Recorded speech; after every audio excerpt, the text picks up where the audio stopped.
Hello बच्चों, good morning to all of you. मैं अमित कुमार दुबे आप सभी क्लास 10 के बच्चों का ऑनलाइन क्लास में हार्दिक स्वागत करता हूं। हाँ तो बच्चों, जैसा कि आप सबको पता होगा कि सेशन प्रारंभ हो चुका है और उसको लेकर कुछ ऑनलाइन मटेरियल आप लोगों के लिए बनाया जा रहा है और ऑनलाइन के माध्यम से ही तुम लोगों को बताने और समझाने का प्रयास किया जा रहा है।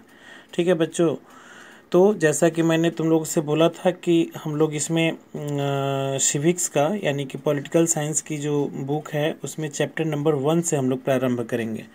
तो सबसे पहले यहाँ पर कंटेंट्स को विजिट कर लेना ज़्यादा बेहतर होगा ताकि तुम्हें कम से कम सिलेबस के बारे में पूरी जानकारी उपलब्ध हो पाए। ठीक है, तो इसमें तुम देखो कि कंटेंट्स में ये टोटल तुम्हारा 4 यूनिट दिया गया है और 4 यूनिट में एक यूनिट में 2 चैप्टर करके है, यानी कि टोटल चैप्टर तुमको 8 पढ़ना है, जिसमें ये बुक पूरी तरीके से पॉलिटिकल कंसेप्ट पर आधारित और पॉलिटिकल थिंग्स पर आधारित किताब है, जिसमें सिविकल चीज़ों को भी बताने का प्रयास किया गया है, पब्लिक एडमिनिस्ट्रेशन से भी रिलेटेड चीज़ों को समझाने और बताने का प्रयास किया गया है, लेकिन यहाँ ज़्यादा से ज़्यादा पॉलिटिकल है ना घटनाओं की ज़्यादा जिक्र की गई है और उसके बारे में जानने और समझने का प्रयास यहाँ पर करना है।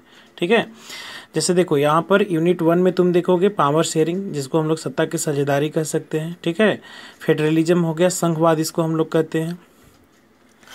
वहीं नेक्स्ट यूनिट में जब तुम जाओगे तो वहाँ देखोगे डेमोक्रेसी एंड डाइवर्सिटी। ठीक है ना, जिसमें लोकतंत्र और विविधताओं के बारे में।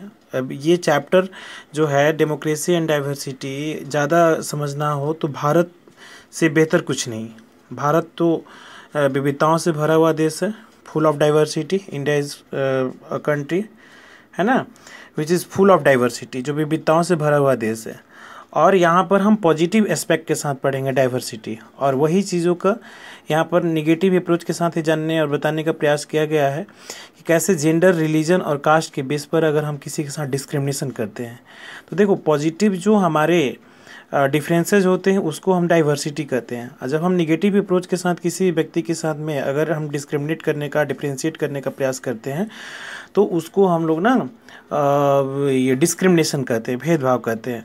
और ये भारत में बहुत ज़्यादा इंटरटेन होता है, जैसे जेंडर लॉन्गिंग आधार पर। ये मेल डोमिनेंट सोसाइटी है और यहाँ पर वीमेन और गर्ल्स जो है काफ़ी उपेक्षित हैं, नियर अबाउट स्थिति बहुत अच्छी नहीं है ना।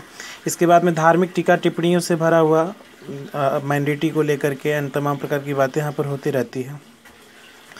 और कास्ट एक बहुत बड़ी सच्चाई है हमारी समाज की। ठीक है, तो यहाँ पर ये 2 चैप्टर को ना यहाँ पर ये दिखाने का प्रयास किया डाइवर्सिटी, और यहाँ पर मैक्सिमम तुमको डिस्क्रिमिनेशन थिंग्स को दिखाने और समझाने का प्रयास किया गया है। ठीक है, और उसको ट्रीट करने का कैसे उसको हम लोग बैलेंस कर सकते हैं एंड etc। ठीक है, वही नेक्स्ट चैप्टर 3 में, यूनिट 3 में तुम्हारा चैप्टर 5 है, कौन से ऐसे पॉपुलर स्ट्रगल्स हुए हैं, हमारे संघर्ष हुए हैं और कौन से ऐसे आंदोलन हमारे हुए हैं। इसके बाद में राजनीतिक पार्टियां बैकबोन होती है किसी भी डेमोक्रेटिकल कंट्री के लिए, और भारत जैसे देश के लिए खास करके तो बहुत ज़्यादा इम्पॉर्टेंट इसका रोल है। जैसे तुमको पता होगा कि भारत एक ऐसी डेमोक्रेटिकल कंट्री है जहां पर बाई पार्टी नहीं बल्कि मल्टी पार्टी सिस्टम है, तो वहां पर राजनीतिक पार्टियों का इम्पोर्टेंस बहुत ज़्यादा हमारा बढ़ जाता है। वहीं दूसरी तरफ यूनिट 4 में तुम देखोगे नेक्स्ट, जिसमें outcomes of democracy and challenges to the democracy. अब देखो ये यूनिट जो 4 है, नियर अबाउट तुम क्लास 6 से सिविक्स पढ़ रहे हो, 7 में पढ़ा, 8 में पढ़े, 9 में तुमने और उसको एडवांस पढ़ा, 10 में और एडवांस पढ़ा।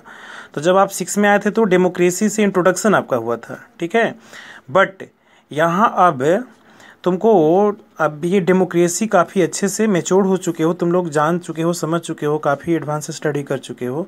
तो यहाँ ये बताने का प्रयास किया जा रहा है कि लोकतंत्र की कौन से ऐसे हमारे आउटकम्स हैं। ठीक है ना, इसके क्या बेनिफिट्स हैं, क्या लाभ हैं। ठीक है, और नेक्स्ट इसमें तुम जानने और समझने की स्थिति में होगे, तुम्हें पता भी चल चुका होगा कि डेमोक्रेसी के सामने कौन सी ऐसी चुनौतियां हैं। डेमोक्रेसी का मतलब चैलेंजेस टू दी डेमोक्रेसी, इसको हम प्रॉब्लम नहीं कहेंगे, है ना, चैलेंजेस कहेंगे। ये पॉजिटिव एस्पेक्ट के साथ तुम्हारा ये बताने और समझाने का प्रयास किया गया। तो ये पूरा तुम्हारा जो कंटेंट्स है बाबू, ये तुम लोग के सामने हैं। ठीक है, तो सबसे पहले मैंने कंटेंट्स को इंट्रोड्यूस कर दिया है। अब मैं यहाँ चैप्टर नंबर वन को ना कन्विंस करने का प्रयास करूँगा, ठीक है। तो इस वीडियो में इतना ही, नेक्स्ट वीडियो में फिर बना